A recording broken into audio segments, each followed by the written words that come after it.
नोरमा group, जो सोचता है वो करता है। आपके अपने सपनों का आशियाना। 72 घंटे में एक बार फिर से बिहार की राजनीति ने करवट लिया है। जैसा कि आप पहले से जान रहे हैं कि प्रधानमंत्री नरेंद्र मोदी के बिहार आने से पहले आतंकी हमला हो गया था। पहलगाम हमले के बाद पूरा देश स्तब्ध था। तो वहीं आपको बता दें कि बिहार को लेकर के भी बहुत सारी बातें कही जा रही थी और कहा यह जा रहा था कि बिहार की धरती पर प्रधानमंत्री जब आएंगे तो यहाँ से बड़े ऐलान करेंगे। उन्होंने ऐलान किया भी। लेकिन खास करके अगर बात करें तो बिहार के चुनावी साल में जिस तरह से भारतीय जनता पार्टी लगातार नीतीश कुमार पर ओवरलैप कर रही है और इनिशिएटिव लेती जा रही है, उससे साफ ऐसा लग रहा है कि भारतीय जनता पार्टी ने मन बना लिया है कि इस बार के चुनाव में वो कुछ अलग करने जा रही है। फैसले भी अब धड़ाधड़ भारतीय जनता पार्टी की तरफ से आने लगे हैं और ख़ास करके इस पूरे मामले को लेकर के जब नीतीश कुमार की चुप्पी रही तो ऐसी स्थिति में उप मुख्यमंत्री जो नीतीश कुमार के बाद उनका स्थान आता है, उनकी कुर्सी आती है, उन्होंने कई फैसले लिए हैं और नीतीश कुमार के बिहाफ में भी उन्होंने फैसले लिए हैं। लेकिन ये फैसला पूरी तरह से सम्राट चौधरी के लेने के बाद ये बातें साफ हो गई है कि भारतीय जनता पार्टी ने कहीं ना कहीं सम्राट चौधरी को अधिकृत कर दिया है कि वो बिहार के मामले में कोई भी फैसला ले सकते हैं। खास करके अगर बात देश की हो तो सम्राट चौधरी के इस फैसले को लेकर के अब कई तरह की चर्चाएँ भी शुरू हो गई हैं। आपको बता दें कि केंद्र सरकार ने पाकिस्तानियों को लेकर के देश भर में जहां भी जिस राज्य में भी हैं उस राज्य के मुख्यमंत्रियों से ये निर्देश दिया गया था कि जो भी पाकिस्तानी हैं उनका वीज़ा रद्द किया जाता है तत्काल प्रभाव से और उन्हें अपने राज्य से पाकिस्तान भेजा जाए। बिहार में एक भी पाकिस्तानी नहीं रहेगा, ऐसा उप मुख्यमंत्री सम्राट चौधरी ने ऐलान किया है और वीज़ा रद्द होने के बाद उनका ये पहला फैसला आया है। हम जिला प्रशासन ने पाकिस्तान से आए लोगों को चिन्हित कर लिया है और इसके साथ साथ विदेश मंत्रालय से भी सूची मिली है, जिस सूची के आधार पर हम कार्रवाई शुरू कर चुके हैं।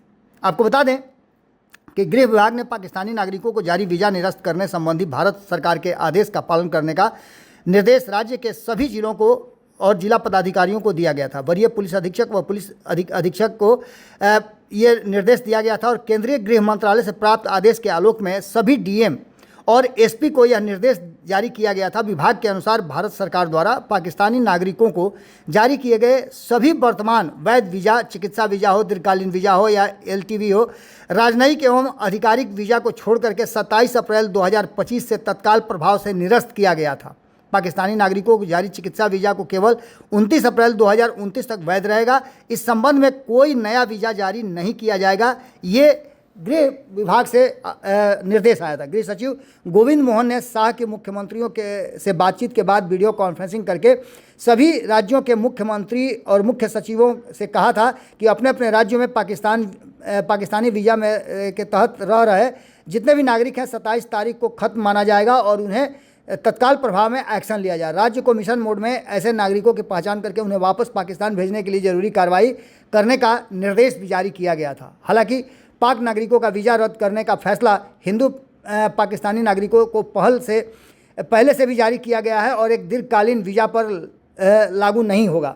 ऐसे में वीज़ा वैध रहेगा। सरकार ने बुधवार को घोषणा की थी कि पाकिस्तानी नागरिकों को सार्क वीज़ा छूट योजना के तहत भारत की यात्रा करने की अनुमति नहीं होगी। इसके तहत भारत में मौजूद किसी भी एक पाकिस्तानी नागरिक को देश छोड़ने का 48 घंटे के अंदर में आदेश जारी कर दिया गया है और उसे पालन भी करना होगा। इन सारी बातों को लेकर के अब बिहार की बात करें तो बिहार में नीतीश कुमार इस मुद्दे पर भले ही चुप हों, लेकिन सम्राट चौधरी ने इस पूरे मामले को लेकर के एक्शन जारी कर दिया है। गृह विभाग ने पाकिस्तानी नागरिकों के जारी वीज़ा को निरस्त कर दिया था और इसकी सूचना प्राप्त होते ही उप मुख्यमंत्री सम्राट चौधरी ने वीज़ा रद्द होने के बाद बिहार में रह रहे पाकिस्तानी नागरिकों को बिहार से बाहर भेजने की बात कही थी।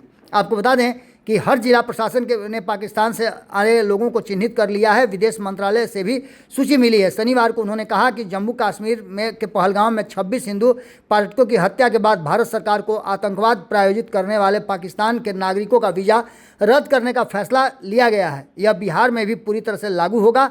हर पाकिस्तानी नागरिक को वापस जाना पड़ेगा। पाकिस्तानी नागरिकों को 48 घंटे में भारत छोड़ देने का आदेश जारी किया गया था। आपको बता दें कि इस पूरी घटना के बाद अब सम्राट चौधरी फ्रंट से लीड कर रहे हैं। पहलगाम में हुए आतंकी हमले के बाद भारत सरकार ने पाकिस्तानी नागरिकों का वीज़ा रद्द करने का जो फैसला लिया है उसको लेकर के बिहार पूरी तरह से तैयार है और सम्राट चौधरी ने नीतीश कुमार अभी इंतजार ही कर रहे हैं, चुपचाप हैं, लेकिन इस बीच में उन्होंने फैसला ले लिया है। अब इस फैसले के बाद ये भी चर्चाएं शुरू हो गई हैं कि क्या भारतीय जनता पार्टी अब बिहार में कोई भी फैसला लेने के लिए स्वतंत्र है और नीतीश कुमार सिर्फ और सिर्फ इंतजार करते रहेंगे। हालांकि नीतीश कुमार को लेकर के अभी भी कहा जा रहा है कि चुनाव में लीड वही करेंगे। बहुत सारी बातें हैं, राजनीतिक रूप से अगर देखा जाए तो सम्राट चौधरी इससे पहले भी कई फैसले लेते रहे हैं। हालांकि उन फैसलों में नीतीश कुमार की सहमति रही है, लेकिन इस फैसले को लेकर के अब तक ये बात स्पष्ट नहीं हो पा रही है कि इसमें कितना नीतीश कुमार की सहभागिता और नीतीश कुमार कितना इस फैसले से सहमत है। हालांकि ये फैसला जो है नीतीश कुमार के गृह विभाग से या उनके मंत्रिमंडल सचिवालय से आना चाहिए था, लेकिन जो विभाग नीतीश कुमार के पास है उस विभाग का फैसला, चूँकि आपको पता है कि सम्राट चौधरी उप मुख्यमंत्री के साथ साथ इस राज्य के वित्त मंत्री भी हैं, लेकिन जो फैसला उन्होंने लिया है या जिस तरह की बातें उन्होंने बयानों में अपने दिए हैं, उनका मतलब सीधा होता है कि गृह विभाग का इससे जुड़ा हुआ यह मामला है और इस मामले पर उनका बयान आना और उनका एक्शन में आना इस बात की तरफ इशारा करता है कि कहीं ना कहीं प्रभाव जो है वो पूरी तरह से सम्राट चौधरी का बढ़ा है। और केंद्र सरकार या भारतीय जनता पार्टी की बात करें तो भारतीय जनता पार्टी ने उनको अधिकृत कर दिया है बिहार के मामलों में फैसला लेने के लिए। एक बात तो तय मान के चलिए कि जो वर्तमान परिस्थिति है, एक तरफ राजनीतिक बातें चल रही हैं तो दूसरी तरफ जो राष्ट्रहित की बातें हैं उसको लेकर के भी चर्चाएं चल रही हैं। अब देखना ये होगा कि सम्राट चौधरी के इस बयान के बाद क्या एक्शन रिएक्शन होता है जदयू की तरफ से या फिर नीतीश कुमार की तरफ से। हालांकि अभी नीतीश कुमार की तरफ से कोई भी बयान नहीं आया है, लेकिन सम्राट चौधरी ने साफ कर दिया है कि जो केंद्र सरकार का आदेश है उस पर अमल किया जा रहा है और इस पर कार्रवाई भी उचित की जाएगी। आपके सपनों को हमने सजाया है, ई होम्स पैनोरमा को हमने बनाया है। ई होम्स मेरा एक सपना था जिस पे मैं पिछले 4 साल से काम कर रहा था। हमने जो बनाया है वो सबने है माना। ई होम्स पैनोरमा में हो आपका भी आशियाना। और फाइनली हमने 2021 में इस प्रोजेक्ट को लॉन्च किया। बहुत लोग अप्रिशिएट कर रहे हैं कि पूर्णिया जैसे शहर में बिहार के, एक तो बिहार की बात करें उसमें भी पूर्णिया जैसे छोटे जगह में इस तरह का लाइफस्टाइल देना, ये सुन के हम लोगों को बहुत अच्छा लगता है। ई होम्स में हमने कुछ और भी किया है, जैसे हम जिस जगह में रह रहे हैं हमारे फैमिली सिक्योर हो, उनको सिक्योरिटी का ध्यान में रखा है। आपकी सुविधा और सुरक्षा आपके लिए खास है, ये आपका विश्वास है। इसमें आर्टिफिशियल इंटेलिजेंस का 7 लेयर सिक्योरिटी का हमने इस्तेमाल किया है। लस ग्रीन कैंपस को बनाया है। यदि हमारा बाउंड्री वाल है तो वो वर्टिकल गार्डन है। ये जितनी भी फैसिलिटी होता है एक इंटरनेशनल टाउनशिप में ई होम्स है, ये हम लोग विश्वास नहीं कर पा रहे हैं। जो भी हमारे मित्र दोस्त या जो भी हमारे बाहर आते हैं तो हम लोगों को बहुत अच्छा सुनने को मिलता है और बहुत अच्छा क्रेडिट मिल रहा है। वो सारा हमने सिर्फ एक बिल्डिंग नहीं बनाया, हमें एक बहुत अच्छा लाइफस्टाइल दिया ई होम्स में, और मेरा एक सपना था जिसको मैं आज फुलफिल होते हुए देख पा रहा हूँ। ये आपका आवास है। ई होम्स पैनोरमा में अब आपका निवास है। E Homes Panorama, luxurious lifestyle redefined. Panorama Group, जो सोचता है वो करता है। अगर ये वीडियो पसंद आई और वह बिहार के राजनीति और बिहारियत से सरोकार रखेनी तो सब्सक्राइब बटन दबा के चैनल के सब्सक्राइब कर ली। ओजे एगो घंटी बा, ओकरा बटन दबा देला से कुल सटीक और मारक खबर रुआ मुफ्त में मिल जाई। अगर रुआ पत्रकारिता के हमनी के नया प्रयोग में सहयोग कर चाहतानी तो ज्वाइन बटन दबा दी।